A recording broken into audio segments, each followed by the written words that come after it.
Bueno, buenos días a todos y a todas, eh, a todos los aspirantes. Bueno, mi nombre es Guadalupe, soy secretaria de Acción Social del Centro de Estudiantes por la Franja Morada, pertenezco a la Franja Morada. Les queríamos dar la bienvenida a otra clase y en esta ocasión vamos a seguir con el módulo de Derecho y Organización Jurídica con la doctora Constanza Antorena, que también está conectada ya. Así que bueno, estas son clases que hace más de 20 años estamos dando de manera gratuita para hacerle de ayuda a todos ustedes.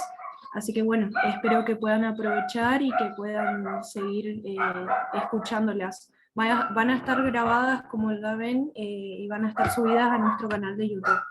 Así que bueno, muchas gracias a ustedes y muchas gracias, doctora. Ya la dejo que pueda empezar con su exposición. Bueno, primero que nada, buenos días para los que ya me conocen y para los que no me presento, soy Constanza Antorena, abogada graduada de la Universidad Nacional del Nordeste, y también formo parte del cuerpo docente de una materia en la facultad, que es la materia de Derecho al Trabajo y la Seguridad Social.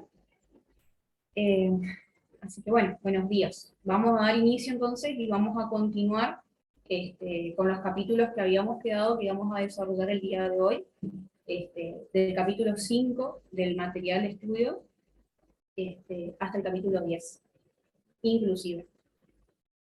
Bien, vamos a arrancar con el capítulo 5, que se titula La tradición jurídica inglesa y las declaraciones de derechos de las ex colonias inglesas de Norteamérica. Bien, a partir de la Carta Magna de 1215, que recordemos, habíamos hablado la vez pasada, es uno de los antecedentes de los regímenes políticos modernos en los cuales el poder del monarca había sido acotado o se veía limitado, ya sea por la creación de algún consejo, senado, parlamento, eh, asamblea, ¿sí? Esta Carta Magna, reitero, tuvo lugar en 1215, fue firmada por Juan I de Inglaterra, o también conocido como Juan Sin Tierra, ante el acoso de los distintos problemas sociales que tuvieron lugar en esa época. Hubieron muchas luchas y discusiones entre los nobles de la época. Esta carta contenía 63 artículos en los que se aseguraban derechos frente al poder del rey. Y muchos de los derechos humanos que actualmente conocemos se gestaron en esta gran carta. Como por ejemplo, yo les había mencionado la vez pasada, el debido proceso, que aparece en esta gran carta y que actualmente es considerado una garantía a nivel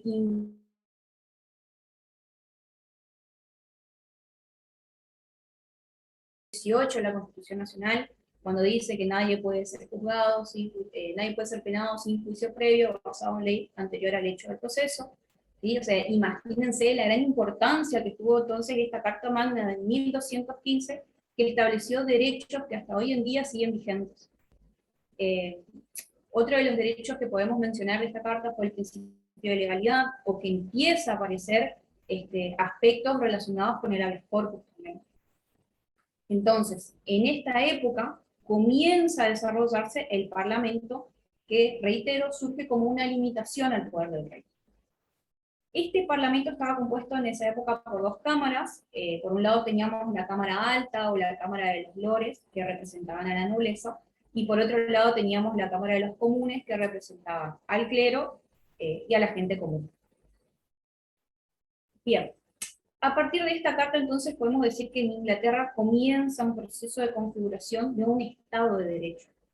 Y van teniendo lugar distintos estatutos, como ser el de Oxford de 1224, el Talagio non concedendo de 1297, la Petition of Rights de 1628, también conocida como Petición de Derechos, el Acta de Habeas Corpus de 1679, la Declaración de Derechos de 1688.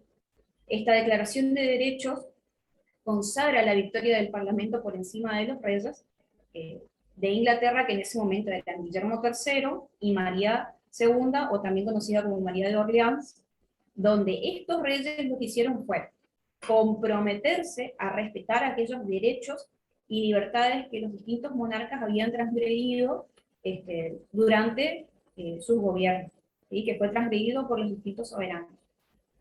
Entonces, la tradición inglesa en el ámbito jurídico fue adquiriendo nuevos parámetros en aras de la independencia de las colonias inglesas fundadas en Norteamérica. La declaración de independencia de estas colonias, ¿sí? Estas ex colonias inglesas, que eran 13 colonias, tenían como objeto principal, justamente como lo decía anteriormente, declarar la independencia y romper lazos con Gran Bretaña. Es así como esta declaración de independencia es el fiel reflejo de la importancia que tienen las ideas naturalistas, donde se reconocieron que las leyes son propias de la naturaleza y que fueron dotados por el creador de esta naturaleza. ¿Sí? Es decir, estos derechos se consideran inalienables, que son propios de las personas, como ser, por ejemplo, el derecho a la vida, el derecho a la libertad. Además de ello, también se afirma la legitimidad de que el poder de los gobernantes se centraba en el pueblo, en los gobernados, que estos son quienes tenían el derecho de elegir a los gobernantes, como así también el derecho de cambiarlos o abolir y establecer un nuevo gobierno cuando consideren que los gobernantes no garantizan los derechos que les fueron reconocidos. Entonces, podemos decir que a partir de ello las ex colonias inglesas comienzan a dictar sus propias constituciones que se relacionan entre sí porque su organización o la organización de estos estados se caracterizan por ser justamente soberanos e independientes entre sí.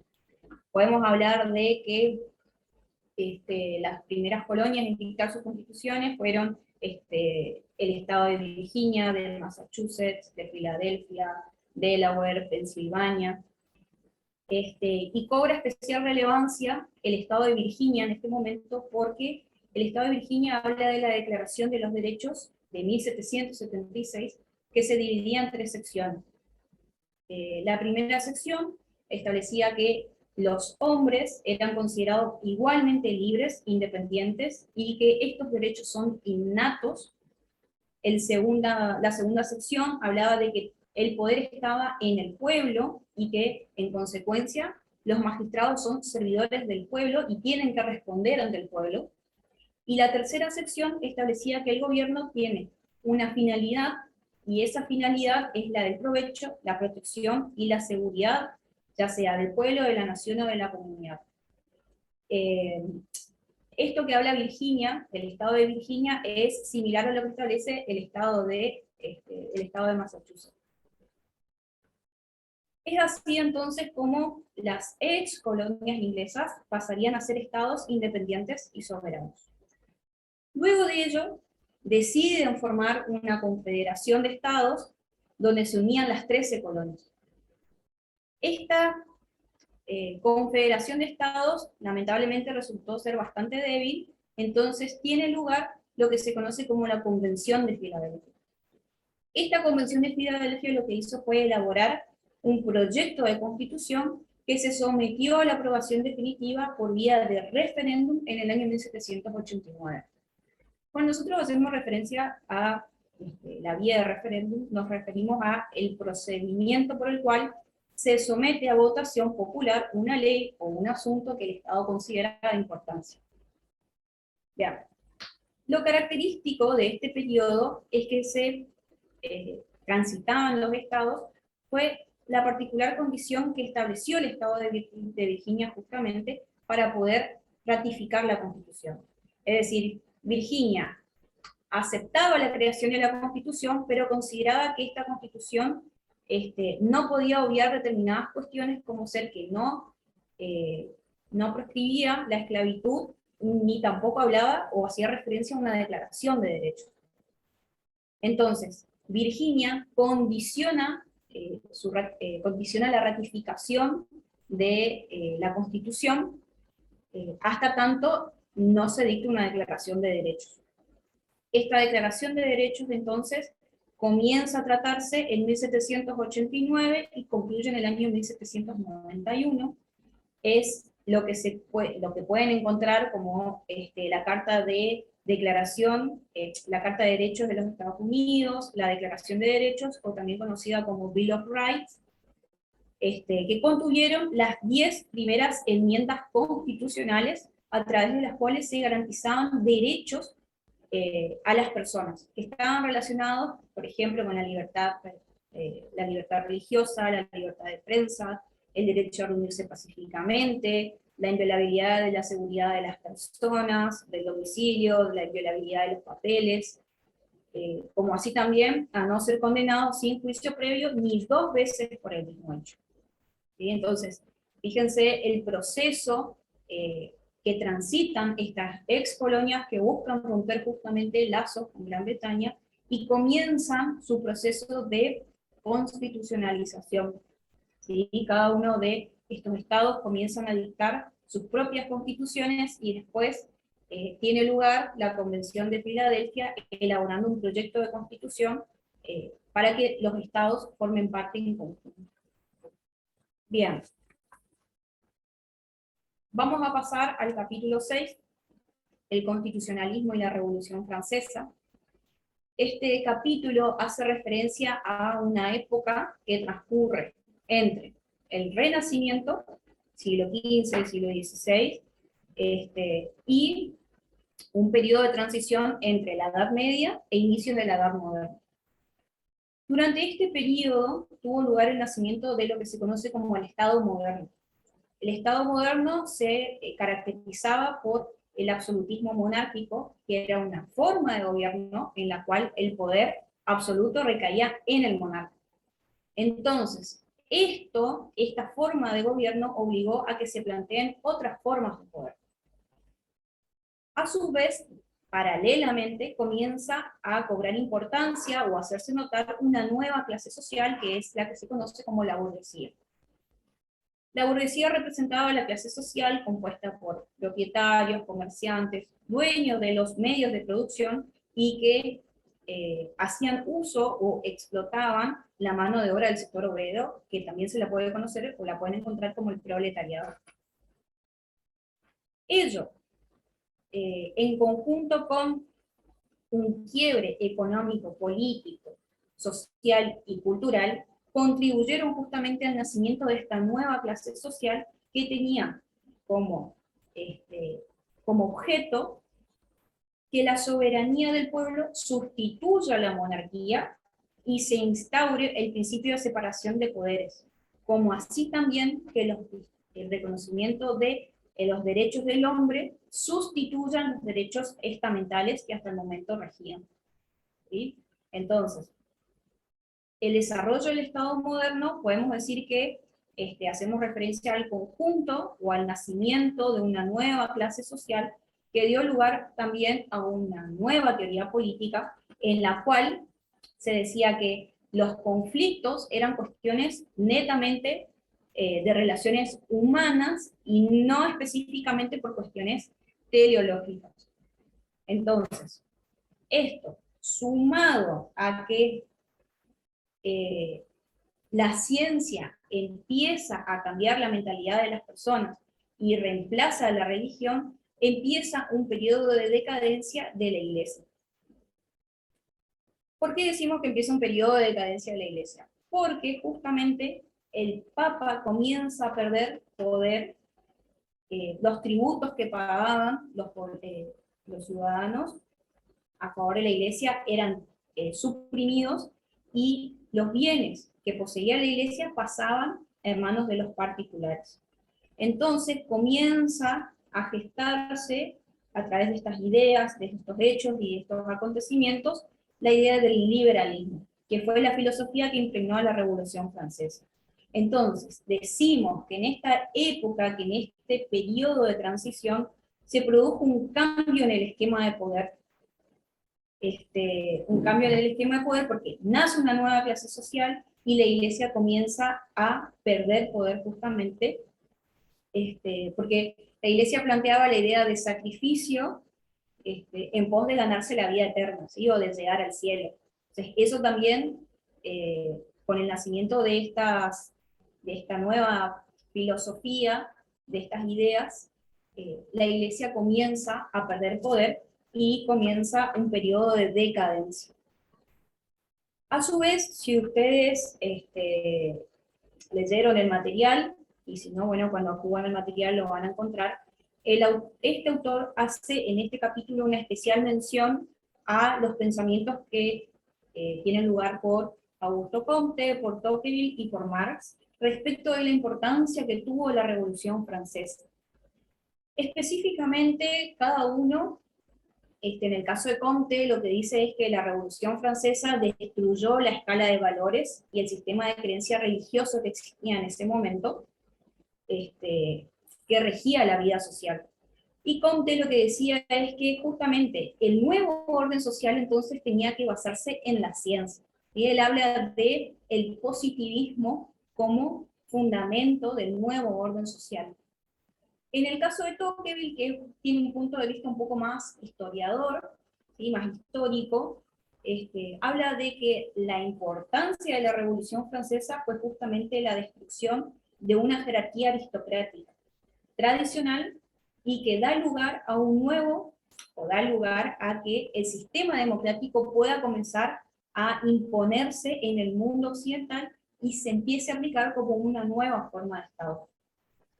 Y en el caso de Marx, la Revolución Francesa puso en manifiesto el desarrollo de la industria que acarrea como consecuencia la aparición de un nuevo conflicto entre el sector capitalista y el proletariado.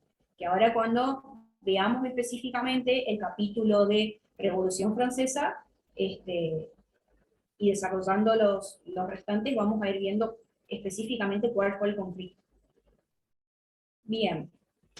Después tenemos otra corriente que sostiene el pensamiento constitucionalista. Para esta corriente, la Revolución Francesa reivindicó la idea de los derechos del hombre y del ciudadano, establece el principio de soberanía del pueblo, la separación de los poderes y el principio representativo, delineando así las distintas bases que van a servir como fundamento de las constituciones de los distintos estados democráticos actuales.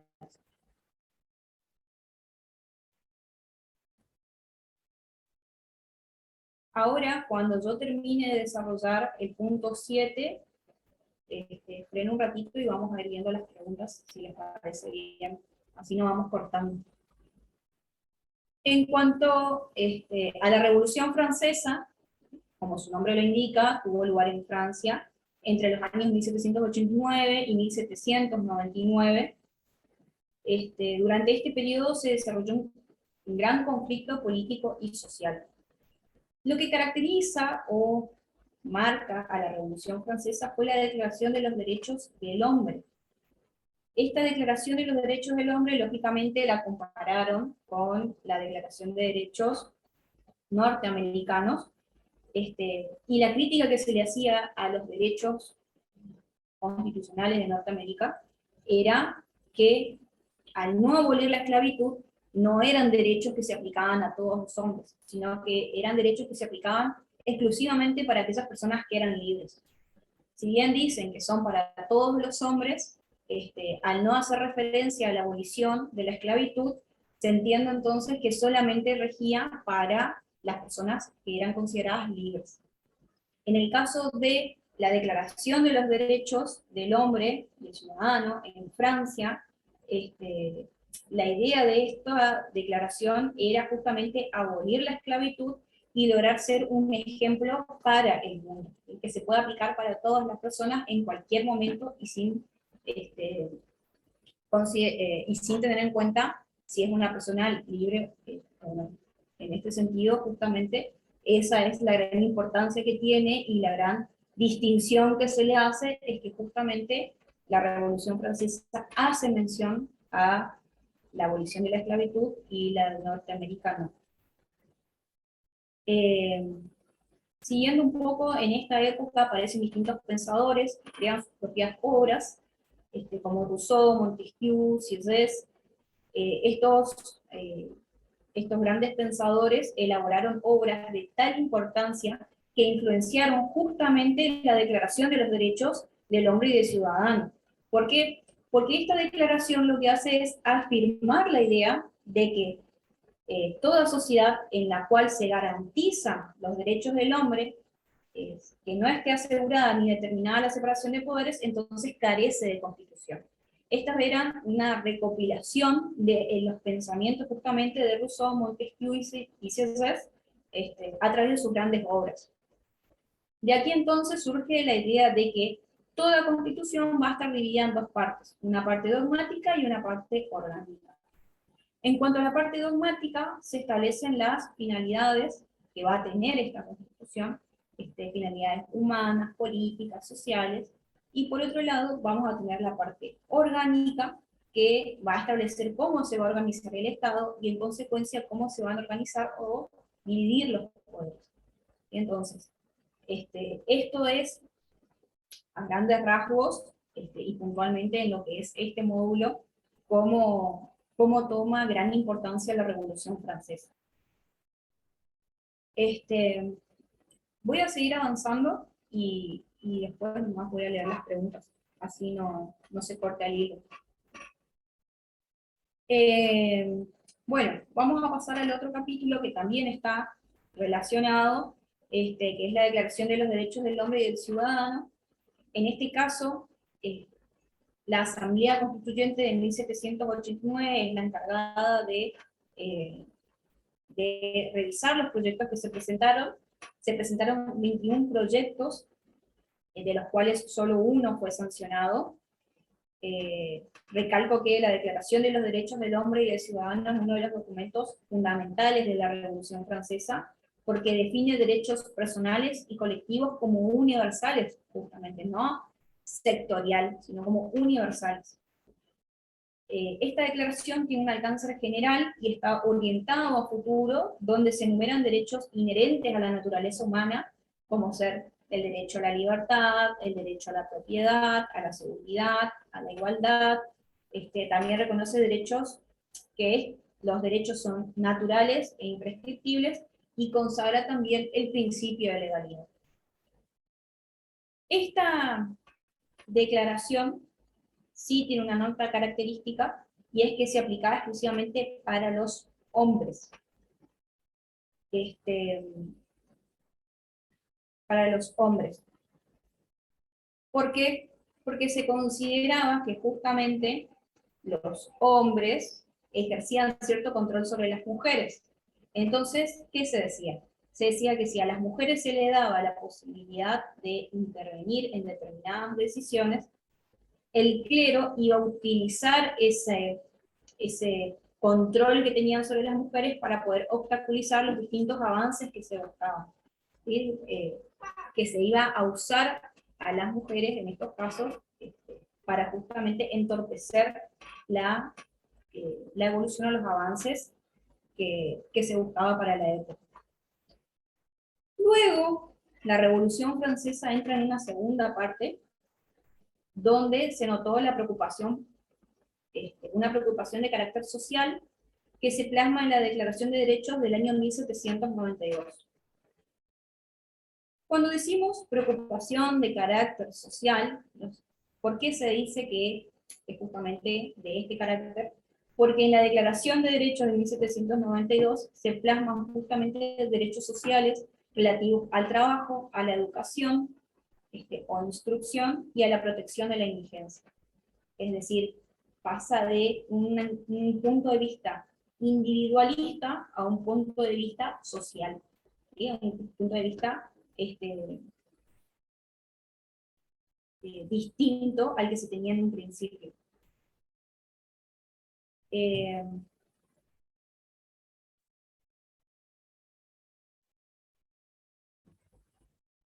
Estaba leyendo los comentarios, perdón. Bien. Seguido a ello, ¿se me escucha bien?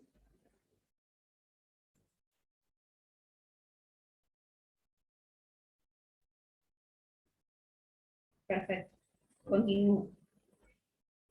Bien. Entonces, acá comienza un periodo de transición respecto a el sufragio. Y acá entramos al capítulo 9, que son los derechos ciudadanos y el tránsito del sufragio censatario al sufragio universal. La expectativa que se tenía respecto de la Declaración de los Derechos del Hombre y del Ciudadano de Francia en 1789 era que se reconozca el sufragio desde el punto de vista universal. Entonces, esa era la expectativa, pero esta expectativa se vio truncada por la Constitución de 1791, que organizó una vida política basado en el sufragio censatario. El sufragio censatario consistía en limitar a ciertas personas del padrón electoral. Esta limitación se basaba en diversos criterios económicos, educativos, raciales, ideológicos, sexistas, y fueron distintos factores que se tuvieron en cuenta para excluir a las personas del derecho a votar. Para llegar a lo que se conoce actualmente como el sufragio universal, se tuvo que recorrer un largo camino durante el cual se vieron limitados en este derecho a votar distintos grupos de la sociedad. En el caso de Francia, vamos a ver un poquito de su evolución. Durante años vivió bajo un régimen de monarquía constitucional. Este régimen de monarquía constitucional hacía referencia a que, si bien el rey era la cabecilla, compartía el poder político y que había separación de poderes. Ahora bien, posterior a este régimen de monarquía constitucional, se presentó un proyecto de constitución que no fue aprobado, pero en 1796 o 95, creo que fue 95, se elaboró un proyecto de constitución que fue aprobado por vía de referéndum y tiene lugar lo que se conoce como la Primera República Francesa. Posteriormente, en el año 1800, se sanciona una nueva constitución y establece un régimen de gobierno distinto, que establece un modelo de gobierno basado en el modelo del consulado, que quiere decir que el gobierno recaía sobre 3 cónsules. Posteriormente, en 1814, Luis XVIII asume el trono y emite una carta constitucional que organiza la vida política a través de un sufragio censatario, donde el factor de exclusión, en este caso para limitar a un determinado grupo de este padrón electoral, estaba basado en que tenían que acreditar una renta anual determinada. Y la forma de determinar justamente esta renta anual determinada era, o se puede decir que eran aquellos que pagaban más impuestos. Posteriormente, en 1830, Luis Felipe emite una nueva carta donde el factor determinante del voto censatario se veía un poco más moderado o atenuado. Ahora bien, en 1848 tiene lugar un nuevo movimiento revolucionario donde el papel principal lo juegan los obreros, ¿sí? Entonces, ¿qué pasó con los obreros? Los obreros buscaban justamente ampliar el radio de protección de los derechos del hombre y del ciudadano para así lograr que se creen condiciones necesarias para implementar las instituciones democráticas en el ámbito económico y social. Exactamente, la clase obrera. Sí. Esta revolución dio lugar a una segunda república, donde la constitución que tuvo lugar justamente establecía por primera vez el voto popular que legitimaba al gobierno. Lamentablemente duró muy poco esta segunda república, ya que en 1851 Luis Napoleón pone fin a la república, a la segunda república, con un golpe de Estado. Ahora bien, luego de la Revolución Francesa, los distintos estados fueron creando sus derechos positivos, estructurados sobre la base del reconocimiento de el principio de la soberanía del pueblo, separación de poderes, el reconocimiento de los derechos naturales del hombre y del ciudadano, y apegándose al principio representativo. Sumado a que también se reconoció que el Estado no debía intervenir en la vida económica. Y acá entramos al capítulo 10, donde hacemos referencia a la Declaración de los Derechos del Hombre y a las declaraciones de los derechos sociales. Ahora bien, esta idea de no intervención del Estado en la vida económica significaba que la empresa era propiedad del empresario, de que tanto el empresario como la clase obrera tenían que regular sus relaciones de trabajo conforme a su propia voluntad. Pero el problema fue, y acá entramos a lo que yo le decía anteriormente que lo íbamos a ver, comenzó un conflicto porque justamente esta voluntad entre la burguesía, ¿sí? La clase capitalista y el proletariado no comenzaban a funcionar de manera proporcional. ¿Por qué? Porque al no tener las mismas condiciones, el obrero, ¿sí? Al no tener las mismas condiciones, se tenía que sí o sí someter a las condiciones de trabajo que le imponía el sector capitalista. Es decir, imagínense que se dice, bueno, se deja libre a la libre voluntad de las partes.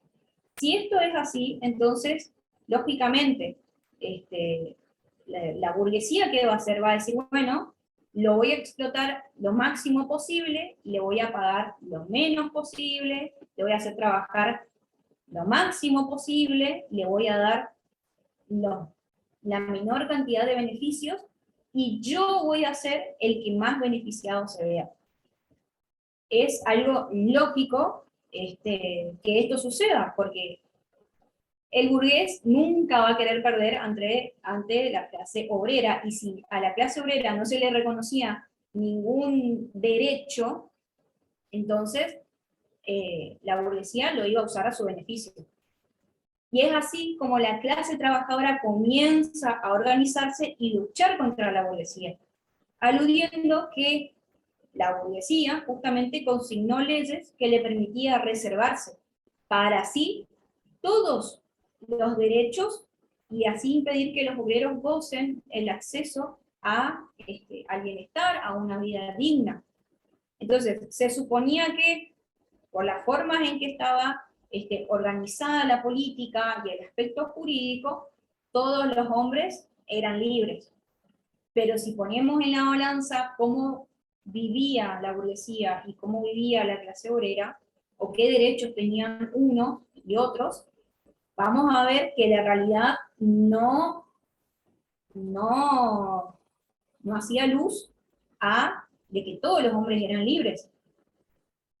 ¿Sí? Entonces, la realidad demostraba todo lo opuesto, no todos los hombres eran libres. Más allá de que se los reconocía como libres, la explotación de esas personas que, si vamos al caso, necesitaban para poder vivir de ese trabajo y aceptaban todas las condiciones que se le imponían, entonces no había proporcionalidad y no había hombres libres como realmente se manifestaba.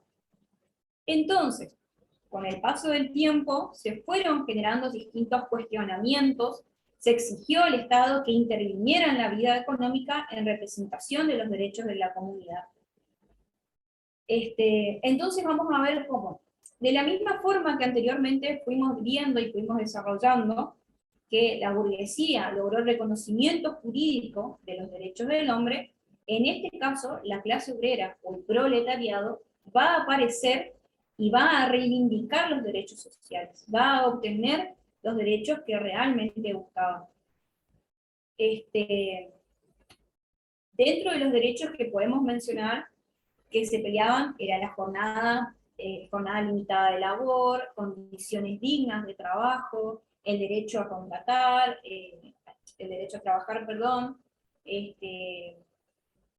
a la capacitación, ¿sí? Fueron varios derechos que se fueron reconociendo, que si hacemos una evolución corta, vamos a decir que se reconocieron derechos individuales, derechos colectivos, como es por ejemplo el derecho a la huelga, y derechos sociales, como sería por ejemplo respecto de las viviendas o básicamente poder acceder a este bienestar o a una vida digna.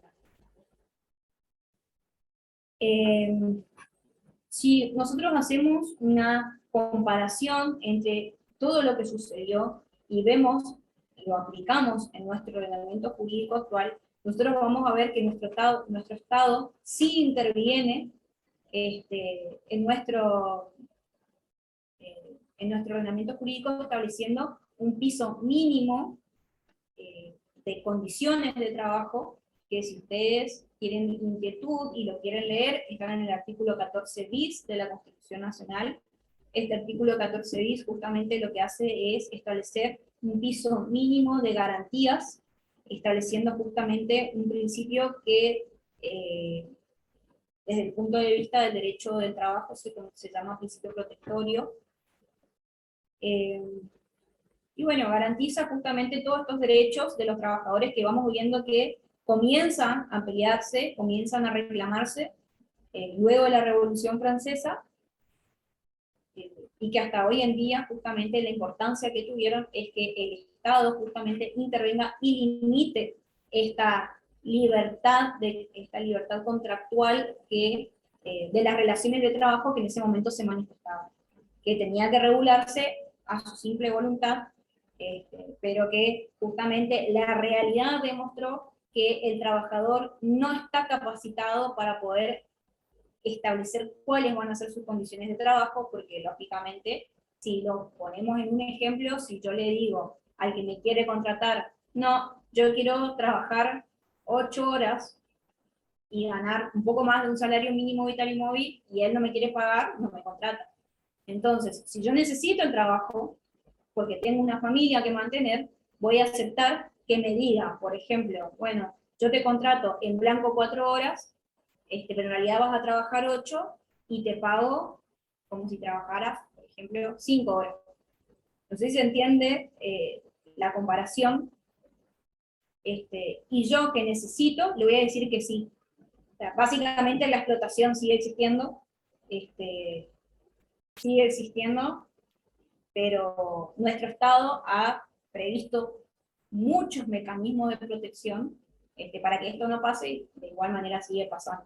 O sea, imagínense cómo los trabajadores, si tendrían que seguir luchando por estos derechos, hasta hoy en día se seguiría peleando para que se los reconozcan, básicamente. O se comience a implementar o realizar los efectivos controles que supuestamente se tendrían que efectivizar. Entonces, para cerrar, vamos a decir que este punto o este capítulo de la Declaración de los Derechos del Hombre a la Declaración de los Derechos Sociales, se produce una transición en que los burgueses, ¿sí?, van a enfrentar una lucha contra la clase trabajadora, la clase obrera, el proletariado, donde estos van a reclamar justamente lo que se conocen como derechos sociales, que es lo que yo les mencionaba anteriormente, van a estar relacionados con el trabajo, con la educación y demás. Específicamente, en este caso, para los obreros, va a ser el derecho del trabajo, y desde sus distintos puntos de vista, individual, colectivo y también de los derechos sociales. ¿Sí? Bien. Hasta acá, desarrollado los 5 temas que les había comentado la vez pasada que iba a desarrollar. No sé si fue un poco rápido. Trato de ser lo más concreta posible y no darles tanta información en exceso. Voy a leer el chat, a ver qué preguntas hay, y las vamos contestando.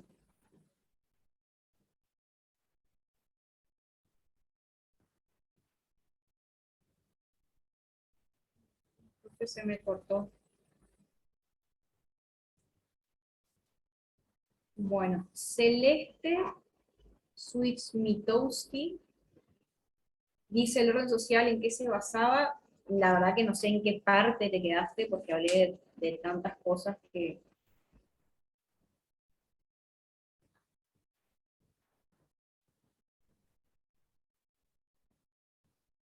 Bien.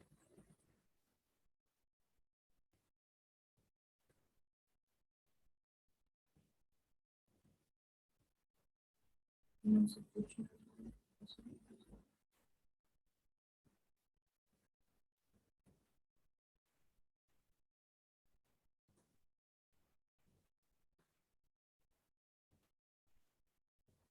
El concepto de información como usado por otros temas.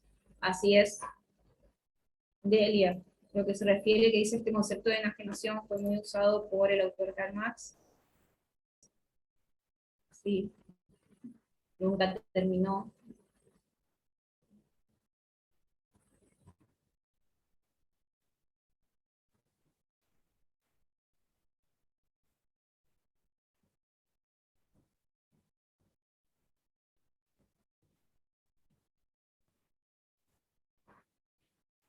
Bien, acá que dice, en el punto 8, la Declaración de los Derechos del Hombre y del Ciudadano. Los artículos, ¿son necesarios estudiarlos?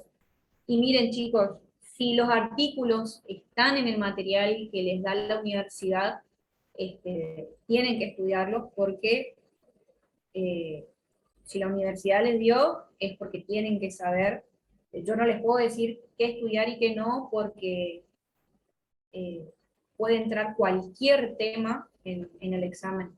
¿Sí? Así que yo les aconsejo que sí, que estudien los artículos o que por lo menos, que no se lo sepan de memoria, pero que los entiendan más o menos en qué consiste cada uno. O sea, usen alguna palabra clave para identificarlos y así saber al momento de rendir si, si se ubican con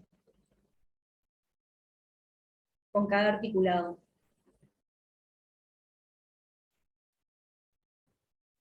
Hay posibilidad de hacernos un preguntero. Creo que los chicos de Franja Morada iban a hacer los pregunteros. No sé, Guadalupe, si vos Sí, podés salvar. doctora, vamos a ir pasando, tengan paciencia porque eso se está armando de a poquito y para que tengan buen contenido y para que puedan utilizarlo bien y se va a ir pasando a los grupos de WhatsApp. Perfecto. Bien.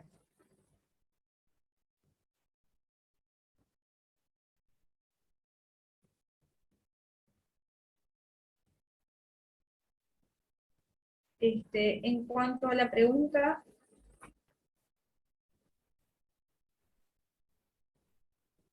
que dice, ¿me podrían decir qué son las aprehensiones arbitrarias? Es de la cuarta enmienda, así es de la cuarta enmienda justamente, que consiste básicamente en que no se puede, como su nombre lo indica, aprender a personas de manera ilegal, ¿sí? Que es lo que se conocería un poco más como detener ilegalmente a una persona. Pasa que justamente los conceptos de aprehensión, detención, tienen contenidos un poquito distintos en cuanto a la temporalidad de cada una, pero sí consiste justamente en detener a las personas arbitrariamente, es decir, sin justificación, que actualmente se conoce como, por ejemplo, sin una orden emanada del juez competente. Eso sería una aprehensión arbitraria. En cuanto al material,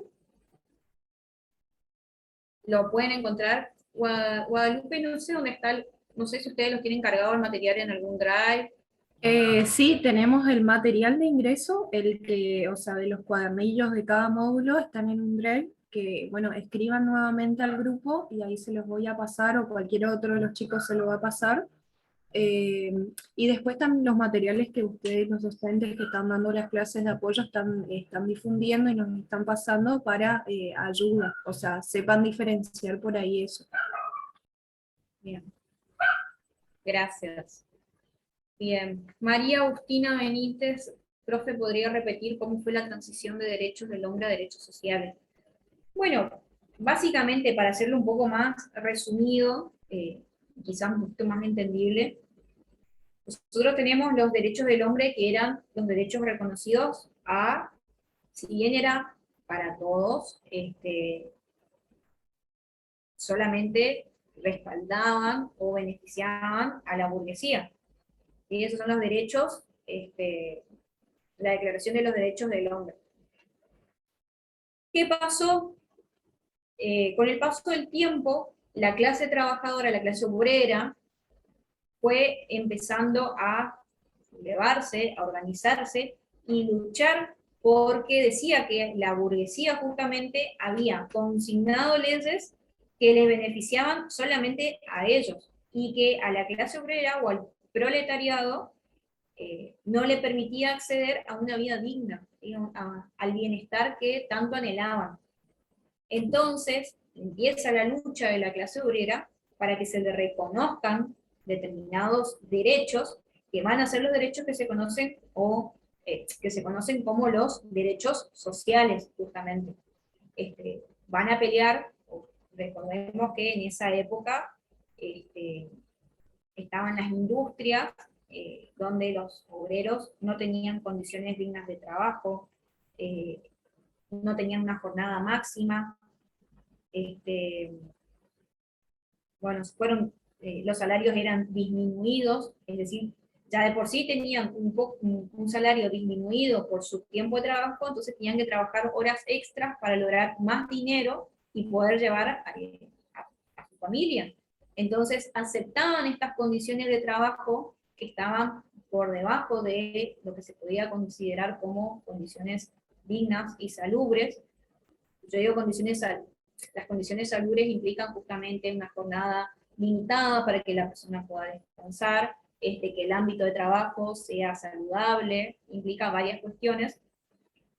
Entonces el trabajador, el obrero, aceptaba todas estas condiciones con la finalidad justamente de lograr obtener el sustento para su familia. Y entonces, con esta explotación, los obreros lógicamente se fueron cansando y comenzaron a organizarse y a luchar contra la burguesía. Y así es como se reivindican los derechos sociales por los que tantos pelearon. Decían que no pueden dejar, el Estado no puede dejar que las relaciones de trabajo se basen en la voluntad de las partes, porque no tienen los mismos, no funcionan proporcionalmente, no tienen las mismas condiciones. Entonces la clase trabajadora no puede discutir con la burguesía, y tenían que simplemente aceptar si es que querían trabajar. Entonces decían que el Estado tenía que intervenir y justamente limitar o establecer un piso mínimo para las relaciones de trabajo. Por ejemplo, reitero, una jornada máxima de trabajo, las condiciones dignas y equitativas de labor y demás.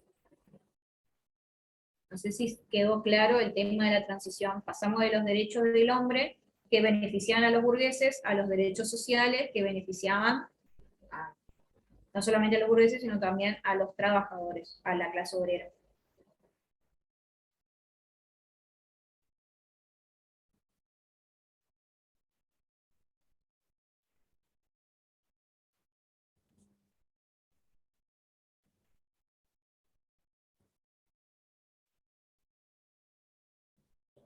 Disculpe, doctora, por ahí quería dejar una recomendación como estudiante también yo. Eh, por ahí, bueno, ahora en el ingreso y a lo largo de la carrera van a tener, disculpen el ruido, van a tener que estudiarse muchos artículos del Código Civil, Penal y demás.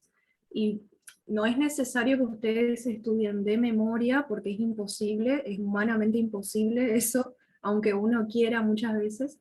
Pero como lo dijo la doctora, es muy importante que ustedes sepan el contenido o explicar qué dice cada artículo o los temas importantes de cada artículo, porque por ahí tenemos artículos de cada tema o de cada cuestión, digamos, y podemos explicarlos en base a ahí. Por ejemplo, sabemos que el artículo 16 de la Constitución Nacional habla acerca de la igualdad. Y por ahí, bueno, así explicando de a poquito, uno puede ir piloteándola a la hora de rendir o acordarse de manera más fácil. quería dejar eso, pero por ahí sí uno cuando empieza a estudiar dice, ¿cómo hago con esto? Entonces esa es la manera más fácil de estudiar. Exactamente. Mejor dicho, como que imposible. Pero es así, traten de relacionar, o por ahí si alguna palabra le resulta muy difícil, busquen un sinónimo. Este, lógicamente, como decía Guadalupe, es imposible estudiarse de memoria determinados artículos, pero no es imposible entenderlos. Y si ustedes lo entienden y le asignan alguna frase o palabra, van a poder rendir de manera fructífera. Profe, la parte donde explicaba que las mujeres eran excluidas de los derechos por cuestión de que el clero predominaba en ese sector, digamos. Básicamente lo que se hacía era dejar de lado a las mujeres al momento de tomar decisiones, porque se consideraba que justamente los hombres ejercían cierto control sobre las mujeres, y que este control que ejercían justamente iba a impedir que las mujeres voten como realmente consideraban, y las iban a influenciar para evitar justamente la evolución o el progreso o lograr determinadas cuestiones que eran buscadas para ese momento. Entonces se dejaba de lado a las mujeres justamente por eso.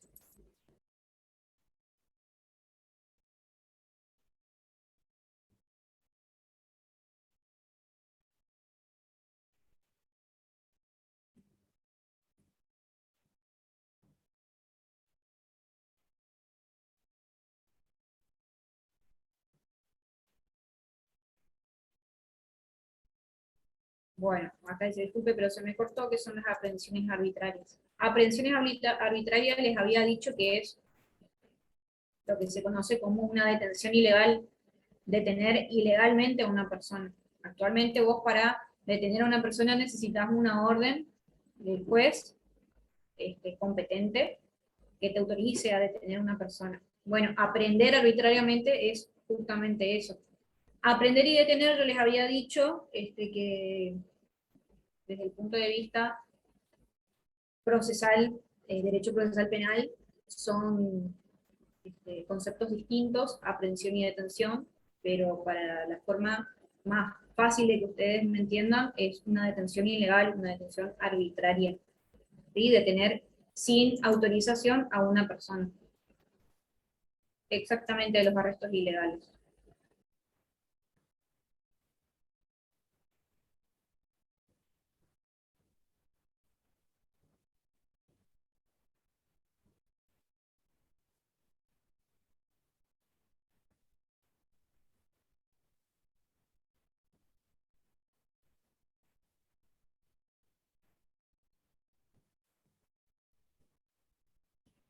La detención del tenista en Australia entraría como aprehensión arbitraria, según el ejemplo.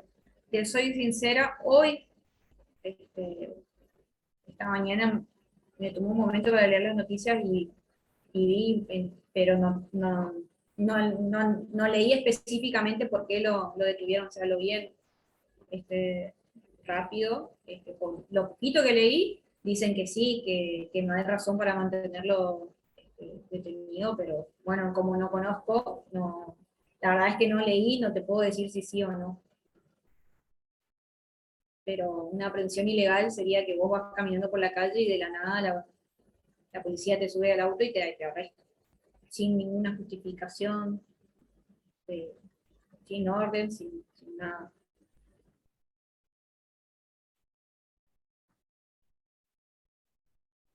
Bien, visto y considerando que no hay más preguntas en el chat, este, bueno,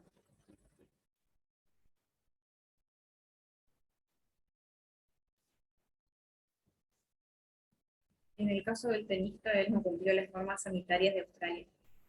Y pasa que, lógicamente, el ordenamiento jurídico de Australia no es el mismo ordenamiento jurídico de acá. Si en Australia dicen, vos tenés que cumplir las normas sanitarias o te vas preso, y no cumplís, lógicamente se te va a detener y se va preso.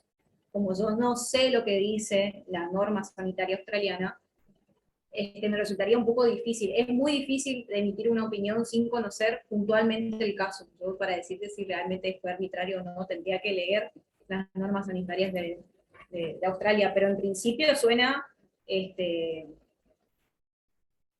que si no cumplió y está previsto, y a otras personas les sucede lo mismo, no habría por qué hacer ningún tipo de extensión con el turista. Así que, este, hay que leer nomás. Tendría que leer, ya te digo, todas las normas sanitarias de Australia para poder decirte específicamente. Bueno, Guadalupe, te cedo la palabra. Sí, bueno, muchas gracias, doctora, por su tiempo, por la predisposición de siempre. Nos vamos a ver en los próximos días seguramente. Y muchas gracias, chicos, por todos los que se conectaron. Y bueno, los dejamos por acá por esta mañana y tienen que ir a seguir estudiando. Así Muchas es. gracias. Les adelanto, si me permitís, Guadalupe, yo ya les voy a decir Sí, sí, sí. qué leer para la próxima clase. Así ya los chicos por lo menos tienen leído los temas que vamos a dar. 11, 12, 13. Y bueno, en el 14 termina el módulo. Si llegamos a ver todo, que seguramente va a suceder, estudien todo lo que queda del material, ¿sí? Así que bueno, nos vemos el miércoles a las 9. Muchas gracias por su atención y por la predisposición. Gracias, Guadalupe, a vos también. Bueno, muchas gracias, doctora. No se olviden temas 11, 12 y 13. 13 y 14 para la semana que viene. Que tengan un lindo día. Gracias, igualmente.